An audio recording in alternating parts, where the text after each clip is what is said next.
In this episode of the Digital Trailblazer podcast, we're speaking with Carolyn Lowe, who's going to talk to us about the journey of building brands to multiple seven figures and beyond. So stay tuned.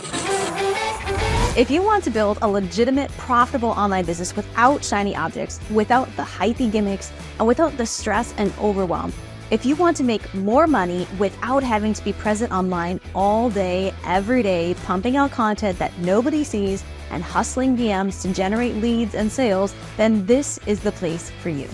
Welcome to the Digital Trailblazer podcast, your online business university, where you'll learn how ordinary people start from ground zero with no influence, no email list or audience to sell to, and no business or marketing experience, and go from working 9-to-5 jobs to building successful 6- and 7-figure online businesses and all the steps in between. Learn the strategies that worked and what didn't. Learn the mistakes that they made and how to avoid them, and then learn their plans for scaling their businesses and taking things to the next level. All so that you can build your business faster and easier and make more money without sacrificing the things that are important to you in your life. I'm your host, Leah Ray Getz, and with me is my husband, Todd. Now, let's get to it with today's guest. Welcome, everybody. I am Todd Getz, your host of the Digital Trailblazer podcast. And with me today is Carolyn Lowe. Carolyn, welcome to the podcast. Just give us a quick introduction about yourself. Thanks, Todd. Thanks for having me. Carolyn Lowe, been in e-commerce for over 20 years, from Fortune 100 brands like Dell to small, $3 million startup brands. So that's where I've spent the, last 20 plus years of my life. And I will say, Leah and I spent some time doing Amazon FBA, white labeling products, sourcing them from China, doing the whole importing thing, coming up with their own brand and building that on Amazon. And so that's part of our journey. And what I remember about that is that as I was going through the courses and learning about how to market this and how to actually be successful with it, the logistics were really new to me about how to source products, how to get them imported and all that. But the other stuff was all very familiar from things that I'd already done in affiliate marketing and creating courses and building our own personal brand. There's so much that we have in common as far as branding and marketing and things like that. So I think this will be a really relevant conversation for our audience, whether you're doing e-commerce or if you're doing coaching or creating courses or things like that. So I think to start out, let's maybe talk to our audience about what to expect or things that we can do at the beginning of this journey. Because as much as we like to avoid failure, I think failure is inevitable. And we have to learn how to take that and learn from it and grow better from it. But at the very beginning of the journey, what are some things we can do to set ourselves up for success later on? And what are some things we can expect to happen at that point? Yeah, great question, Todd. So I think the biggest thing is, first of all, just starting with product market fit, right? There's so many brands that come to us, and whether it's Amazon or somewhere else, they think they're going to have a 7-8 figure a month business. And when we show them what the search volume is on Amazon, we say there's only X number of searches a month, right? So you can't get more sales than exist out there in the universe. So, we always start with like our 3 most important words are know your numbers, right? And like, how big is your market, right? When I was at Dell, we went into televisions, and that was a huge market, but we didn't do it right. People don't buy televisions, or at least back then, they didn't buy televisions over the internet, right? You went to the store and you looked at it, and usually the guy narrowed it down to 3 speeds in, from a tech spec standpoint. And then what we found in focus groups is the wife made the final decision based on aesthetics. So, that's how TVs were bought. And we didn't have a model that fit that at Dell. So one is just like really know your numbers, know the market size, know if you're going into it, and then know how you can be different. I always ask brands that come to us, how are you different in 11 words or less? So we did some work with a boot company called Tecovas, and they were 2 guys in a WeWork. And I said, how are you different in 11 words or less? And they nailed it. And so I think that's really the brands that are going to succeed is how are you different in 11 words or less? Well, and the other thing that you said that was really interesting was looking at the search volume. Like people come up with this idea for a business and that product to market fit. And what are your expectations as far as revenue and things like that? And then you show them the keyword search volume, which is how many people are searching for that product or for those words that you're using to describe your product. And it's just not a fit. If there's only a couple hundred searches per month, even if you grabbed every single one of those, you may not hit your revenue goals. So yeah, you're right. And I've heard of stories where there was this one in particular, it was with a comb or something like that. And this was an Amazon FBA product. It was a comb. It was for women. It was just super saturated. it was really hard to stand out in that market. And so what they were going to do is they were just going to liquidate the product, just discount it really severely. And then someone just kind of caught a glimpse of, oh, well, there's basically the same thing, but it's for men, and it seems like the price is much higher. So why don't we just switch the labeling on this, say it's for men, and let's just see what happens before we try to liquidate this. And they did that, and it sold just super well, and it saved the product. And it was just changing that target audience was all it really took. This exact same product is changing the target audience. So sometimes it's just making adjustments like that. And I think this is where maybe there's a bit of a difference.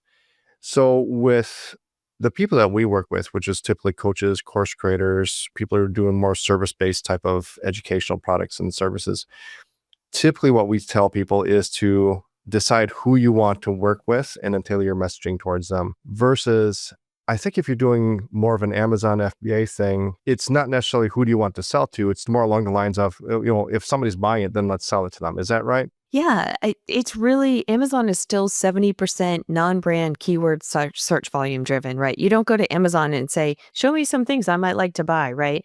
So if your market exists, right? If you're selling garlic presses, then yes, you can sell garlic presses all day long on Amazon, right? And this is the big thing. People always want to go to Amazon with like new products, meaning, hey, we didn't know this existed, right? Well, if no one's searching for your products, then you need to do that brand awareness and brand discovery through TikTok or through Meta or one of the other platforms, right? Because if I don't know that this exists, I don't know to look for it. So Amazon is great if the market exists.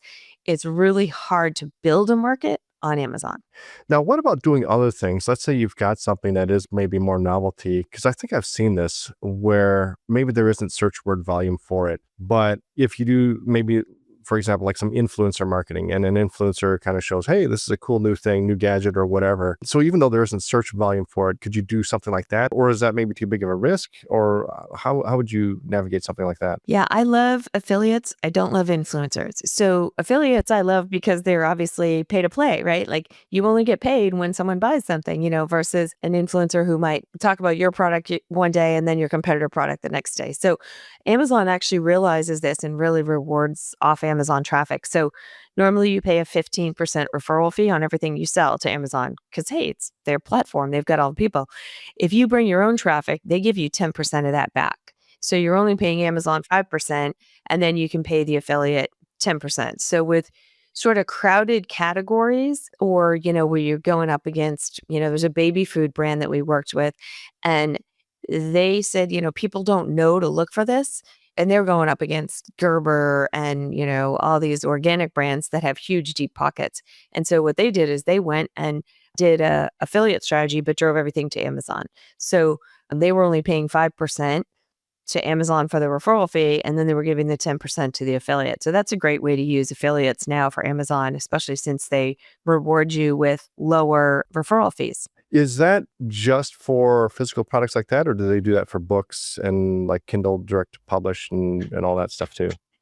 Good question. We don't do any work with books and publishing and things like that. So we just mostly work with physical products. Isn't that crazy? I wrote a book and it's on Amazon, and I don't know if I could use affiliates, but we're too busy growing everybody else's brand to like worry about our brand and my book and all of that stuff. But good question. But there's a couple of good platforms that we like where you don't even have to go find the affiliates. Like I think it's a few $100s a month for the one platform that we like, that we recommend to people because it's so easy.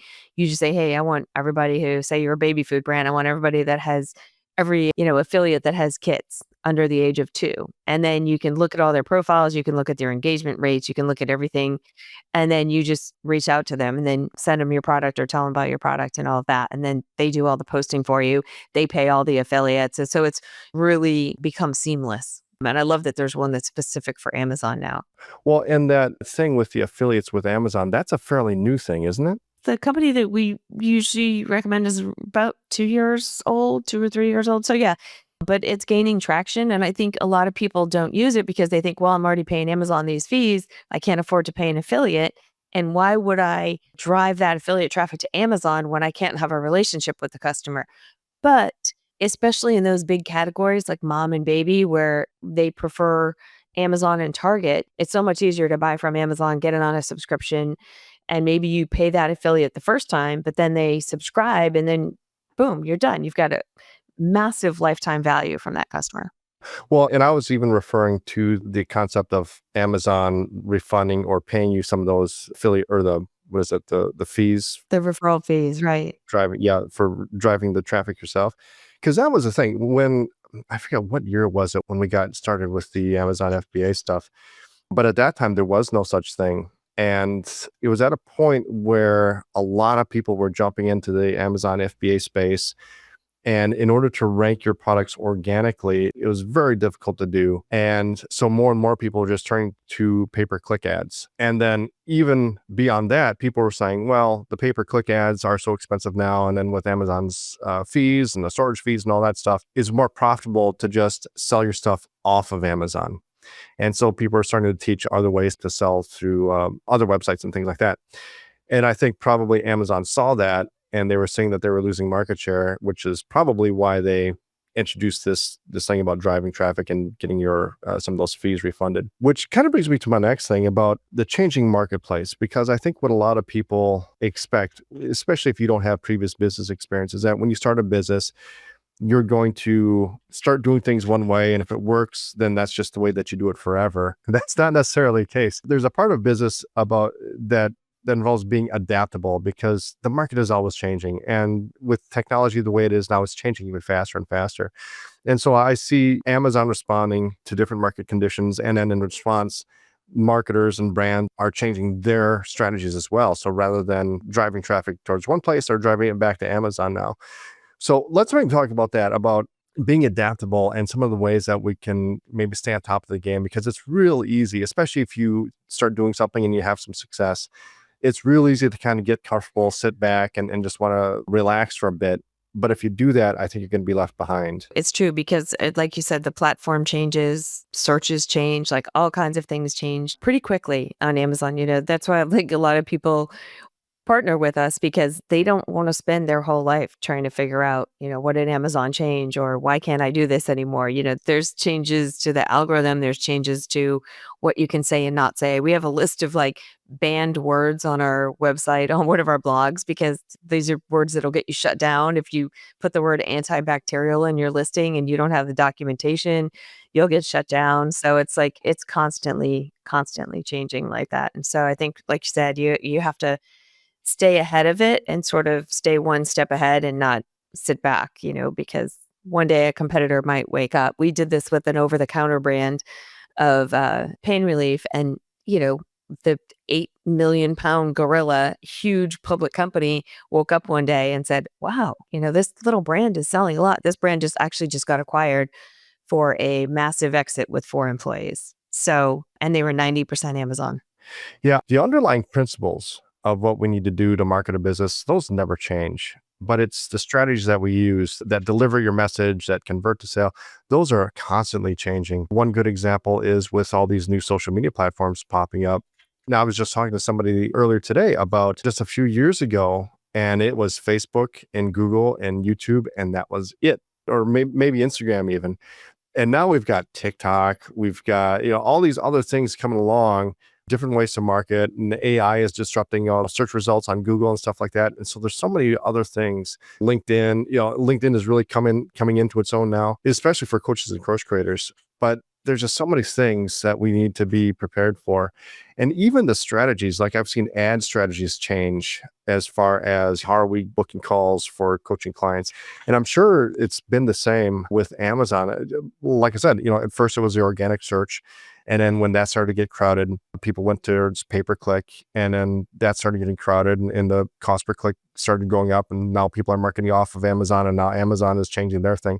There's always something that's changing. Looking forward into the future, AI, obviously everybody's talking about, but what are some things that you're seeing looking into the future that we need to be aware of and maybe start looking into as far as, how are we marketing or how are we building our businesses? Yeah, I think it's interesting that marketing much more to personas than to search volume. So for example, here's a great example.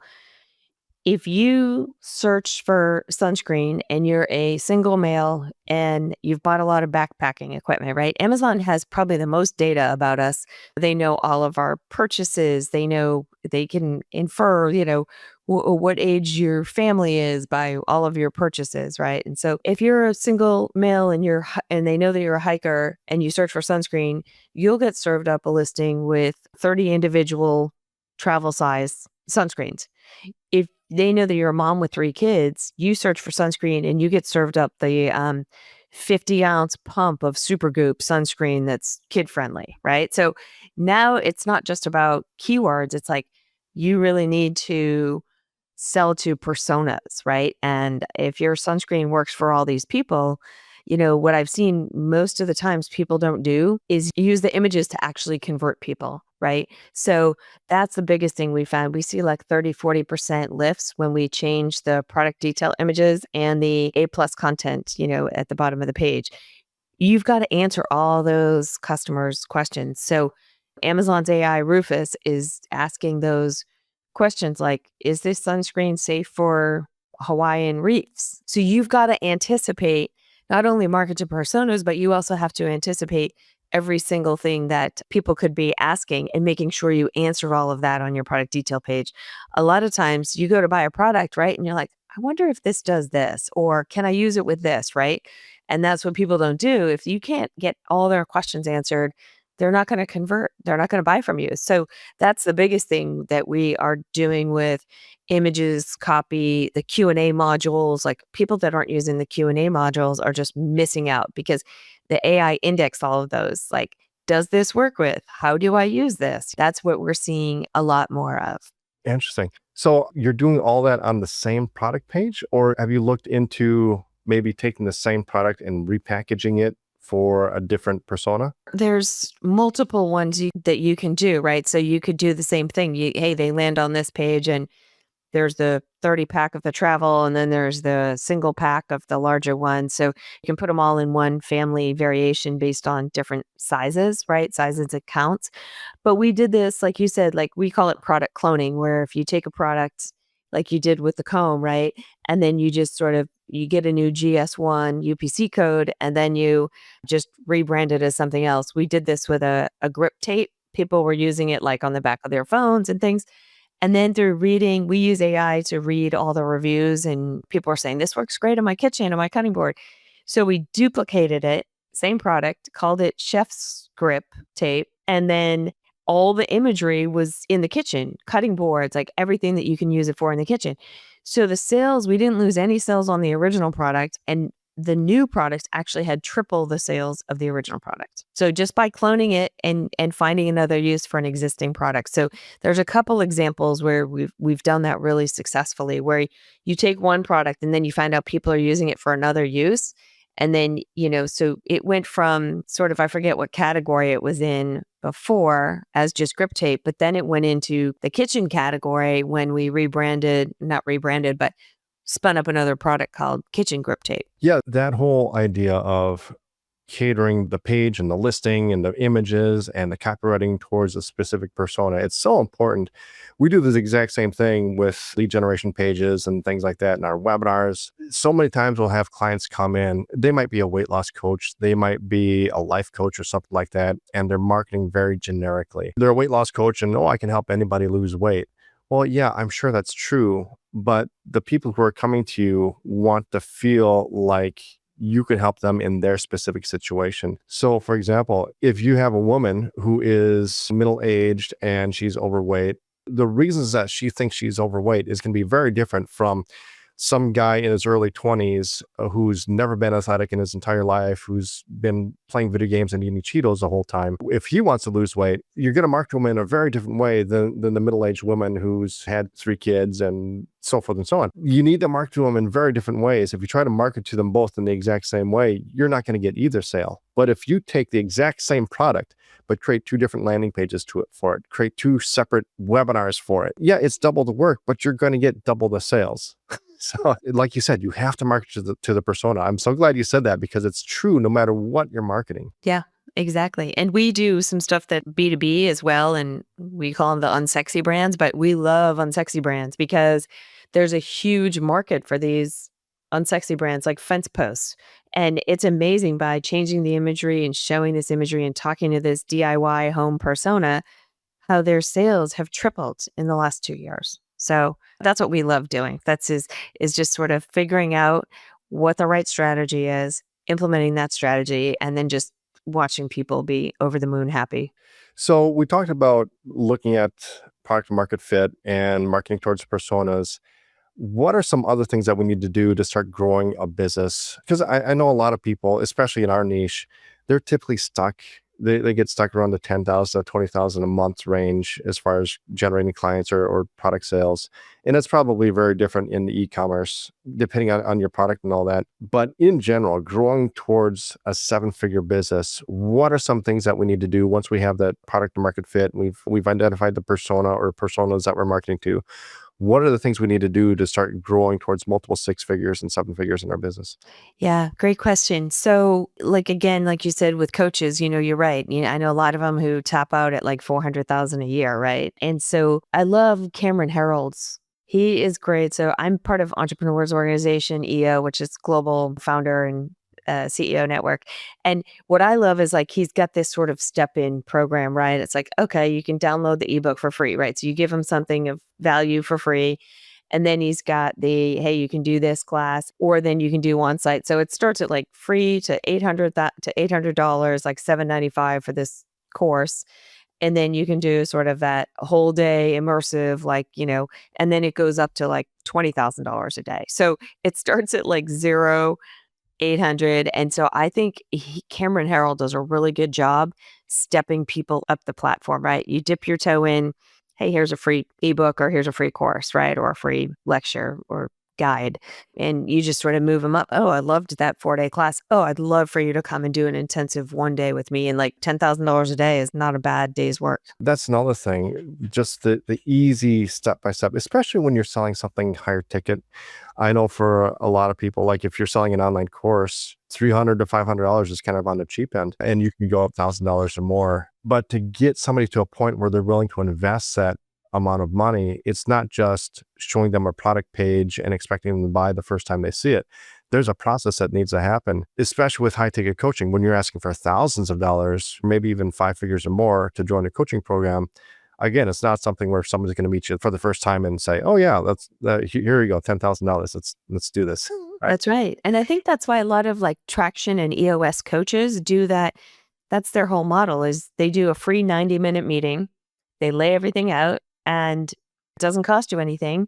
And then most people move forward. And the next thing you know, you're spending, $30,000, $50,000 a year with an EOS coach. So I think they do a good job of having that low barrier entry, that free 90-minute meeting. As far as getting exposure for the brands that you work with, is it primarily just organic Amazon and pay-per-click, or are you looking for other ways to get exposure outside of Amazon too? We used to do paid search and social. And so we were a full digital agency. Last year, I was on a Zoom call with Richard Branson. And he said, someone asked him why he wound down a business unit. And he said, because if we can't be the best at it, we get out of it. And I thought that was really smart. I said, wait a minute, we have a differentiator on our Amazon business. Meta, first they lost credit card data, right? And then the Apple iOS privacy and all the iOS updates and everything like that. And we just said, it's really hard to be the best. We used to be able to spend $1 and get $12 in revenue. Now we're like, we're lucky if we spend $1 on that same brand and get $4 in revenue. So we said, there's a lot of paid search and paid social agencies out there. And so we went 100% all in on Amazon.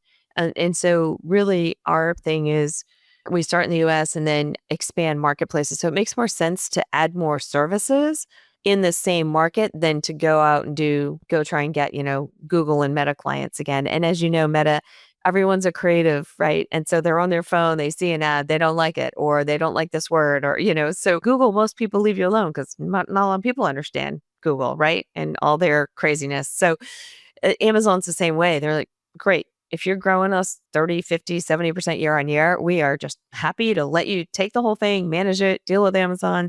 So We are not looking at growing services outside of Amazon. We're looking at growing services within Amazon. And then really, like you said, being sort of hyper focused, there's a ton of opportunity in certain verticals. And I'd rather be, like you said, much more vertical specific than try and be everything to everybody.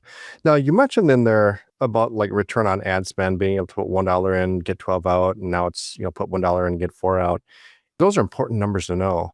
And I think what happens with a lot of people when they start an online business, whatever it is, they're not really looking at those numbers to begin with. And when they start growing, they start having success. As long as they're making more money than they're spending, they're typically happy. And it's almost like those numbers become less important to them until they get to a certain point, and then they plateau. And then maybe they have a rough month, and then they start wondering, well, what went wrong? And it's very difficult to know what went wrong if you don't know your numbers. Talk to us about that a little bit, because I know that's something that you've mentioned in the past, is you have to know your numbers in order to really grow a successful business. It's true, and we look at a lot of different things. So we look at SKU level economics. So within Amazon, it can tell you, hey, what's my profit on each individual SKU. So, we did this analysis with someone who they had a 26% margin after all the costs, advertising, storage fees, everything Amazon's cut on one product, and then 72 on another. And we're like, okay, let's pull back advertising on the product. You're only making 26% before COGS, before your cost of goods sold. And let's double down on the 72% product. And then also, different strategies. If it's a consumable, people are going to buy it multiple times. You may spend a little bit more. You may be okay with spending 50%, spend $1 to get $2 on the first one because they're going to subscribe. Whereas if it's a one-time purchase, hey, I might only be okay with spending 15% of my total sales on that. So we really do SKU level profitability analysis as well, which I think a lot of people miss. They just look at how much am I getting from Amazon? How much are my COGS? But they don't sort of go down to that level of, hey, we should probably kill this product because it's not profitable. I can't tell you how many times we've come in and seen people selling unprofitable products. Say, you'll make more money if you just stop doing this. Don't sell it, Let's make a different size that's more optimized, that has a higher price point.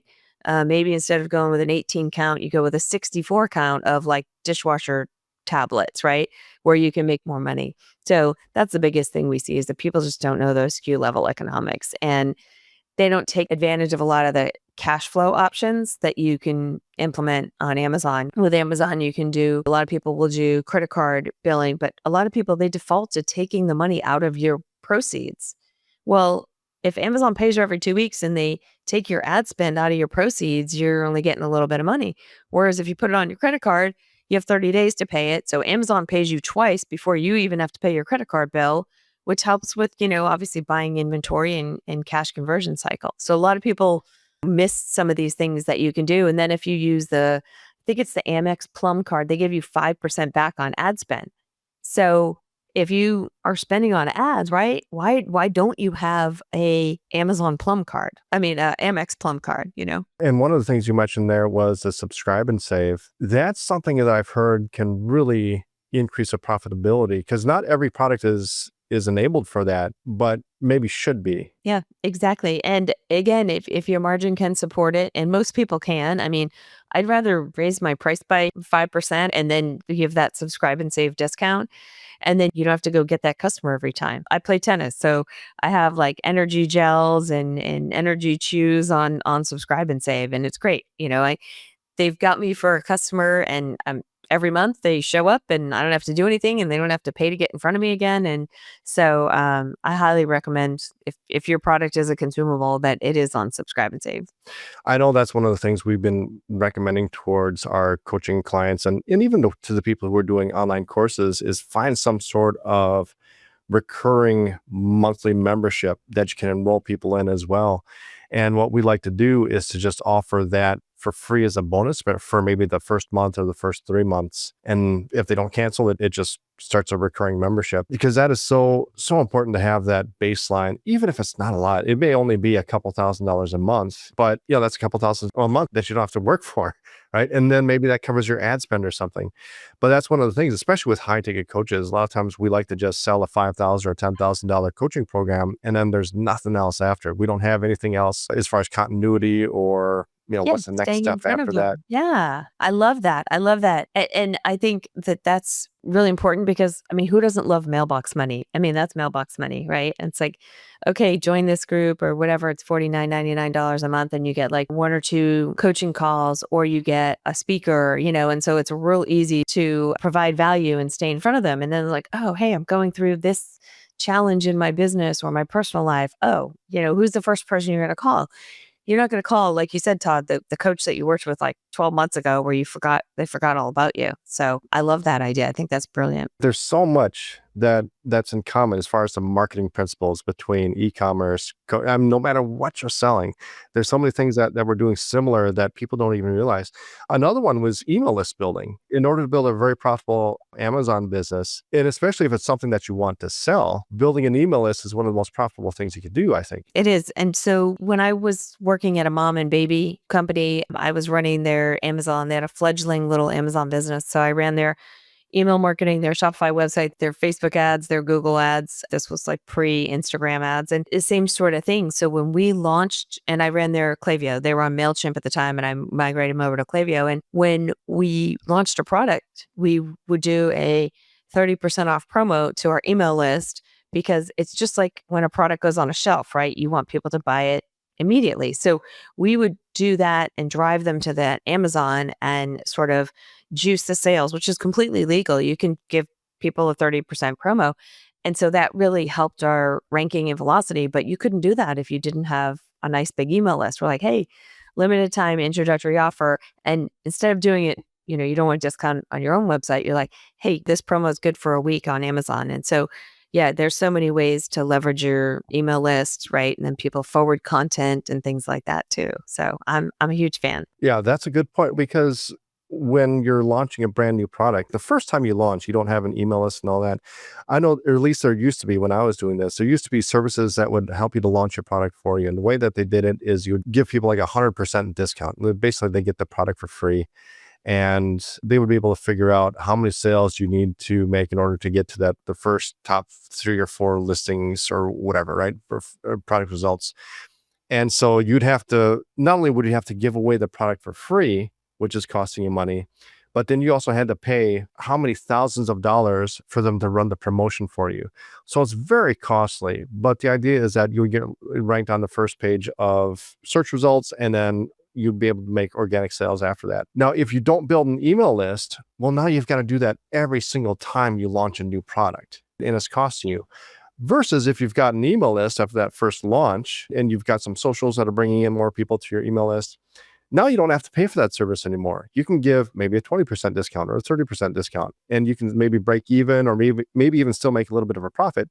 Just email your list, and now they've launched it for you, and you made money on the launch rather than lost money. Exactly. And that's actually illegal too, to give away 100% quote in exchange for, or if you're doing it for reviews and things like that. So yeah, and Amazon does have Vine, which I do like, which is, yeah, you have to give away the product, but they find all the people, and that can jumpstart you and get you your first 25 or so reviews. So we definitely recommend anybody who launches a product, they use Vine, they use their email list, they use the affiliates platform to, drive those early sales.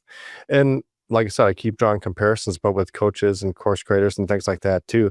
We don't have launch service. Well, I don't know. Maybe there's somebody doing it. I don't know of anybody who's really doing it. But launching a brand new product or service, if you don't have those reviews, you really need those to do your marketing. So you do really have to discount your beta students or your beta launch. Sometimes you do it for free for a couple clients. Sometimes you do give an 80% discount on your course the first time you launch it in order to make sales. But if you're building that email list, you're not going to have to do that every single time. You need to build that email list. So Carolyn, I know that we've gone into a bunch of different things here about building businesses, and some really important things too. No matter if you're doing coaching, course creator, or if you're doing e-commerce, Amazon, FBA, like this is so relevant across all platforms. You've got a freebie that can help people out when they're building a business, don't you? I do. And it's on our website, and you can go there. You can navigate to our website and find it. But it's 3 tips every exec should know about their Amazon business. And so it actually has built-in links right to your Seller Central with those kind of reports. Some of those ones we were talking about, like SKU level economics, and do I have a sessions problem or a conversion problem? easily identify. So just really 3 big things to look at, even if you're not an Amazon expert. And that's available for free on our website. You can download it. Awesome. Thank you so much. We will have the link for that in the show notes. And if people want to just connect with you online, check you out, see what you're all about, and maybe get in contact with you, where can they find you on the internet? Sure. They can find us at ROISwift, SWIFT.com. And you can find me, Carolyn Lowe, on LinkedIn as well. Awesome. Thank you so much. And we will have the links for that in the show notes as well. Carolyn, thank you so much for being with us today. We really appreciate having you on the podcast. Thanks for having me, Todd. You've been listening to the Digital Trailblazer podcast. For show notes and information about today's guest, head to digitaltrailblazer.com. Now, if you love this episode, if you got some value, make sure you leave us a review and subscribe. And be sure to share this episode with anyone you know who could use help to build their business. Thank you for listening, and we'll see you next time.